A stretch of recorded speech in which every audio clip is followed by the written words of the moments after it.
elected by some constellation of different parties.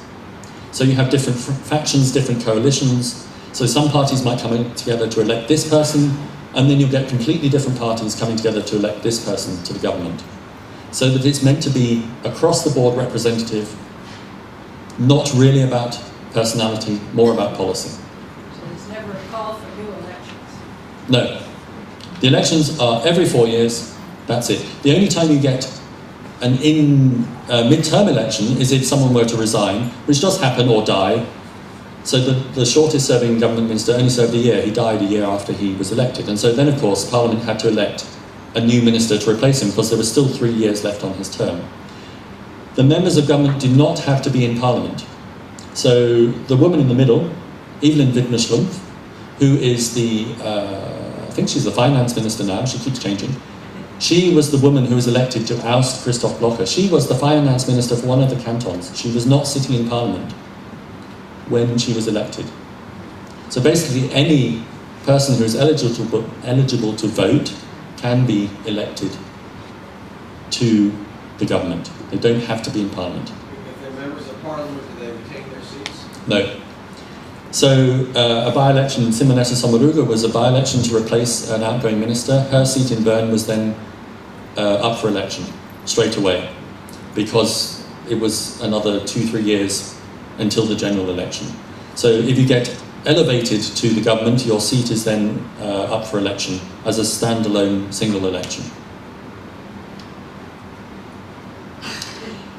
Parliament also elects the president and vice president every year. So in December, every year, they elect one of the members of the government to be president. President has to be in the governing council, cannot be outside it. President changes every year. 1st of January, every year we get a new president. You can serve more than one term, so you can be elected and then 3-4 years later be elected again, but you can't serve consecutive terms. It's usually the member of government, the member of the Federal Council who has been there longest and who hasn't recently been president will be elected president. It's usually quite uncontroversial, and it's usually the vice president from the year before will be the president the year after.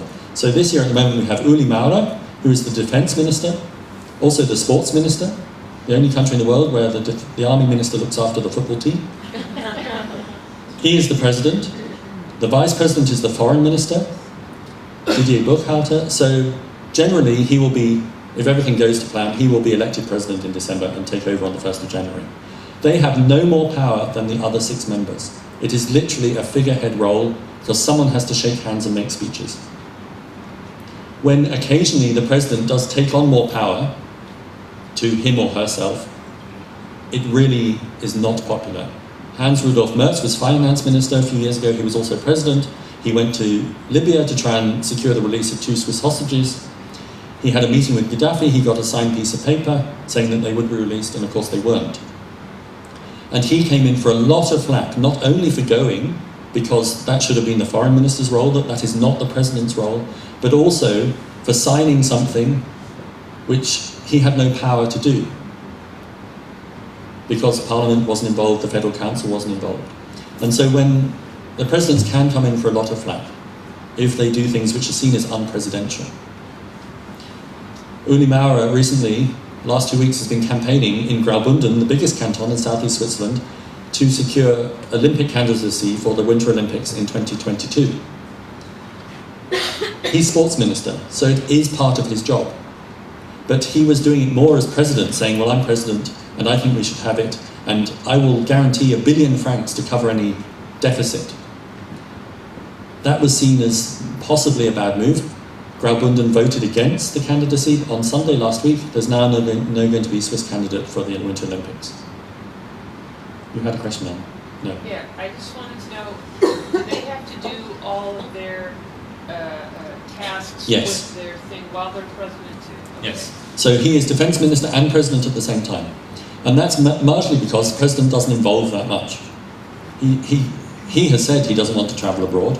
That's the foreign minister's role. And so the president is really here to shake hands, visiting heads of state, make a speech on national holiday, and be a figurehead, make a television address on the on New Year's Day. Adolf Oggi was a Bernese member of parliament, and he was president in the 90s. He was president twice, actually, but he was famous for one of his television addresses where it was the time when Switzerland was looking towards a green future and saving energy, and so he went on television and taught Swiss people how to boil an egg economically. Literally there with a pan of water and a stove, teaching people how to boil an egg. I can't really see Barack Obama doing that. But that's how down to earth it is sometimes, and it's seen as just a figurehead role. That's all parliament, government. But actually, the important part of Swiss politics, the bit that makes it different, is the people. The people have all the power. Forget China and North Korea, this is the People's Republic. Because the people have the right to vote on everything. There are lots of different forms of referendum. It's a bit like Eskimos and snow. Different words for the same things. The three most important I'll just go through quickly. So when the government or parliament passes, say, an act of parliament which changes the constitution, or signs a treaty with another country, or applies to join an international organisation like the United Nations, that is an obligatory referendum. It means after or as part of the process, the people have to vote on it. It cannot happen unless the people say yes. Simple as that. And if the people say no, then it doesn't happen. The government doesn't resign, it's not that sort of referendum. It just means they have to go back to the drawing board and find a new proposal that will appeal to the majority. So, for instance, when Switzerland had the bilateral agreements with the European Union in 1999, free trade and free movement of people, things like that, it had to be put to a vote so that the people would agree. The second sort is where it doesn't necessarily involve a change to the constitution or involve Switzerland in something external. It's an optional referendum. If the government makes a decision or Parliament passes a law and you think, oh, actually, I don't agree with that, you then have, I think it's 90 days. It's different for each canton and community, but I think at federal level, it's 90 days to collect 50,000 signatures, valid signatures, obviously, to force a referendum on that issue. And then the people have a say. It's not automatic, but for parliamentarians, it's always there in the back of their minds. It's like, this could be put to a referendum. So we have to try and find a compromise that will appeal to the biggest group of people, the majority, whatever the majority is. And the third type, which is the most normal type and the most you hear about, is the popular initiative, the people's referendum. And that is when you announce you're going to hold a referendum campaign. You have 18 months to collect 100,000 signatures in Switzerland from Swiss voters. And if you have enough if you get over 100,000 valid Swiss signatures, the referendum is then held, assuming it doesn't go right against the constitution.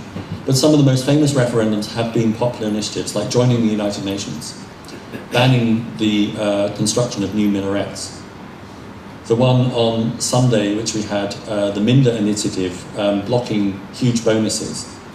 Those sort of things, first they had to collect signatures. So Saturday, market day in Bern, you always see people with clipboards collecting signatures because they have to get enough.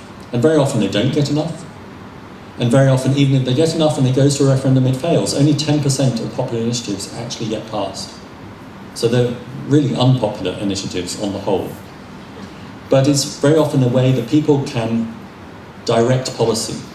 It can be that at the start of the process, so they say, right, we now want to block huge bonuses. Parliament and government, even though they opposed it, have to do what the people want. They have to find a way to turn that proposition into a law that can work. And that can sometimes take years. But it is a way of the people having a say in politics. And it's exactly the same at cantonal and community level. You have direct democracy, you have referendums, you have initiatives. It's just the number of signatures is different because obviously the population is different. And so you get referenda at every level. So every 3 months, We vote. Well, I don't because I'm a foreigner, but there is a vote. So it could be on raising sales tax at a national level. It could be on shop opening hours at a cantonal level. At a local level, it could be on extending tramline number 10 out to the suburbs. And the people have the vote on all of those, yes. On the average, how many people do vote? Notice you vote on Sunday, aren't they out in the mountains walking? Most people vote by post or online. Yeah. All my friends vote by post. Very few people vote actually on Sunday. It is normal in Europe, apart from Britain, it's normal to have elections on Sunday, because originally that was the rest day when they weren't working in the field, so it was the only day they could go and vote, and it has stayed. On average, it's under 50%. It's about 45, 46 is normal for a national referendum or a national vote. A good is over 50%. At a local level, it's usually around about 20, 30%.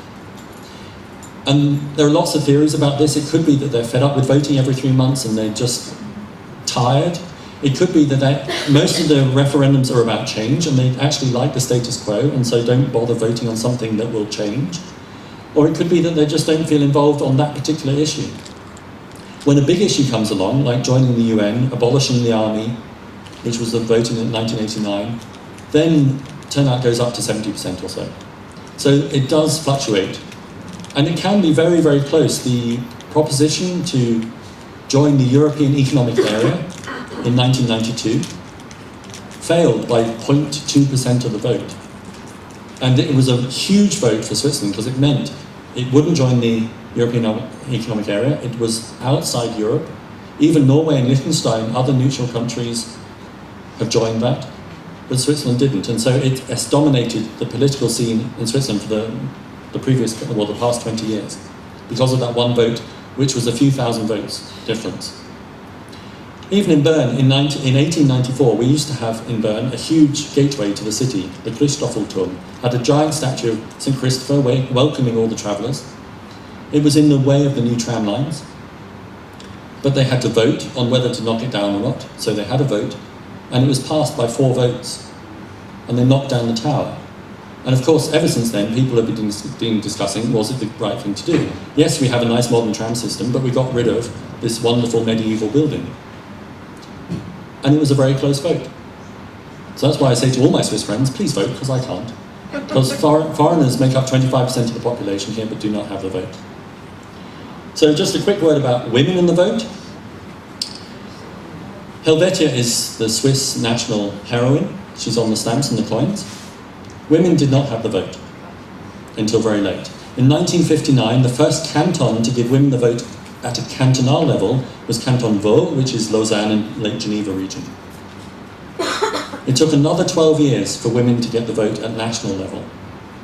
That was even though Parliament had decided in 1959, the same year as the cantonal votes, women should get the vote, but of course it had to go to a referendum, and the male voters didn't approve it.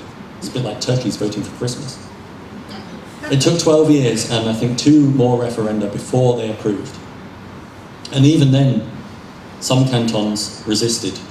They gave it at a federal level because they had to, but they refused in their own cantonal affairs. The last canton was Appenzell-Innerrhoden, 1991, and only then because the Supreme Court told them they had to.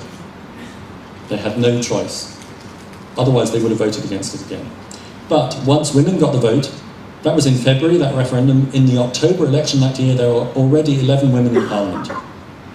And the Swiss Helene book has a list of the first 11 women in Parliament, because I think it's quite important to show that they were the ones who changed the mould of Swiss politics.